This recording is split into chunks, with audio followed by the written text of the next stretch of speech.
Right, in this video I want to show what the proposed current state of the project is. At this point, I think what the document wants is to be split into a dedicated scoring system and a reference guide, because people were actually shouting for reference guides, like Arkham Horror, the living card game, or Warhammer Quest, the adventure card game. They come with these two booklet systems. So one booklet to show you how to play, assuming that you know all the definitions, and secondly a very dry lawyer-like approach where every definition is written in alphabetical order. This game needs, I think it would benefit from such an approach. So I'm going to take you along for a technical ride, perhaps too technical. So the synopsis, finally here is the step-by-step tutorial for true solo play for the Forests of Adrimon in a roguelike campaign fashion that you always wanted, but never knew that you wanted. If, like many others before you, struggled with setting up the game, this tutorial is for you. Follow the sequence in section 2 to set up the base game correctly, and then actually start enjoying your first steps in the game world in section 3. Because there is good game in this box hidden somewhere, in spite of the creator and editors. And now, only refer to the rulebook RB and the storybook SB page when instructed. Read a specific page. I was not planning to rewrite everything, but just to provide a structure. And some pages are fine in the rulebook, but not all of them, and certainly you can't read it from A to Z. Now, track your achievements in section 4 and immortalize your score in section 6. So you're supposed to print out the first part of this booklet, and then you can write your score after every run. And don't get me wrong, a run is still 6 hours of a single game, but if you come back to the game after a while, then you can immediately pick up. That's the whole idea, and start playing again, so you can keep the box and have fun with it across many years. So before I could describe the scoring, I needed an index to refer to, and so you have to set up and the gameplay and the unlock goals, they are units, but to describe things I had to use also an iconography part. So this naturally led to the following list. So now iconography, not going to bore you with that, because that is how how the reference guide should be. It should show everything, so you can look it up and get into the mood. That's the whole point of iconography. Later on you can refer to it. So the map legend was missing in the rulebook. It's not where you expect it. It should be in front. So light green outlined hex is the portal location, light blue is the outlined hex. It's a forge site as well as the site where sentinels spawn. Red outlined hex is post location with pictures, so makes sense. Here all the icons, some explanation for the battle mat, then recommended box organization, group the box placards together by wrapping some strip of paper over long.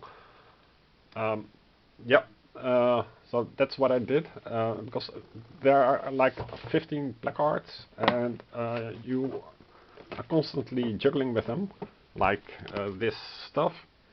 So what I did was all the classes are like a unit, so you can pick it up, select a class, and off you go. These are loose, so the sentinels and the battle site, they are loose because you have to use them both times. There's also a game turn, circumstance, and allowance growth. I kept these also separate, but this thing is all the bosses. For the first hours you're not going to meet any of the bosses, so they should be in the bottom. And that way you have a faster setup. So I recommend that you do that as well. So grouped boss placards and paper wrapped the class placards. The dice can go in the top tray and use the game difficulty starter for your first game. Don't need that here because it plays no role yet. Now the game difficulty, it's nowhere explained in the rulebook what the difficulty is to start the battle mat. To start. The battle mat suggests some ordering, but they don't have a difficulty number, they don't have a difficulty name, other than moderate or, yeah, it's just unfortunate. So start each difficulty, each game on difficulty starter. Then roll a hero. Then all the stuff here is for specifically the quick game setting and through solo setting, and they are hidden somewhere on many places in the rulebook and in the storybook. But I combined them, so in this case, for example, you draw 3 power-up cards, and the fate cycle only goes to 5. Now here is the splitting of the instructions for agency, non-agency. You roll for initial rolls. What also gave me a lot of problem is how to interpret the rolls, how many rolls to do, and that's all clarified here. And then finally you complete the map setup, so you have either the large hexes or the smaller tiles. And the tiles that are smaller, you can look at them, and then you set it up, and now what? So you're how to interpret the game. You want to make plans. You have studied the destinations. Are already considering possible routes, how to go where, hopefully. And this is the true gem of the game. So you are put in a setting that is every time different, with clear goals. You have to forge these relics. And stuff is happening. And there is also stuff happening outside of your actions. So it's a reactive world that does its own thing. That's but many people don't. They never reach that point. They give up of filling the setup or getting the impression that the game is complicated, and the game is not complicated. It's just written in a complicated way. The game itself is complex because of the many interlocking parts and your decision space, but that's totally different. So I was going, well, of course I'm not done yet, but this is the work in progress, so the move, skill phase, forage.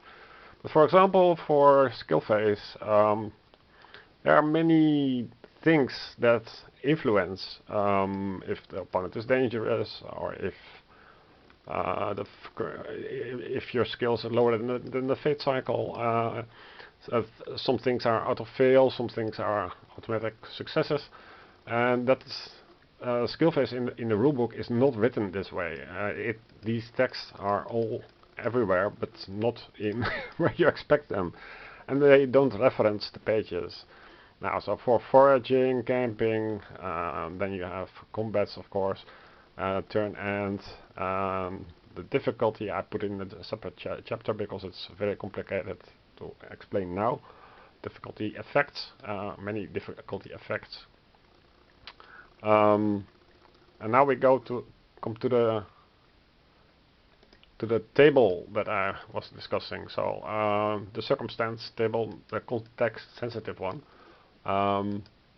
So based on the storybook 36 table, but corrected for basic content only, when you must draw a circumstance card, first check what you are next to on the board. After resolving put the card back into where it came from, so you have no progressive. I was first considering to discard them and then do something with the discards, but it's too complicated. What you want to do is just put it back.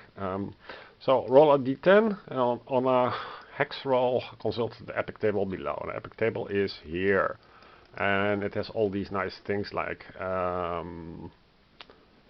treasures and stuff.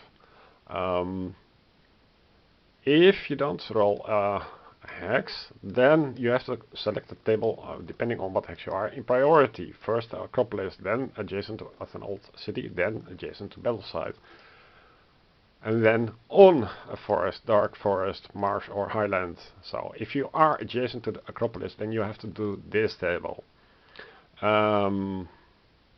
If you roll on 8 on the Acropolis, because of the amount of cards, and also because I like to have some kind of stepped approach. If you roll on 8, then you have to roll from the terrain table. And the terrain table is where the Acropolis borders on the page, on the map. So it could be highland, it could be dark forest, it could be forest or marsh. And these are the 4 basic things. So that is how it works. All the cards are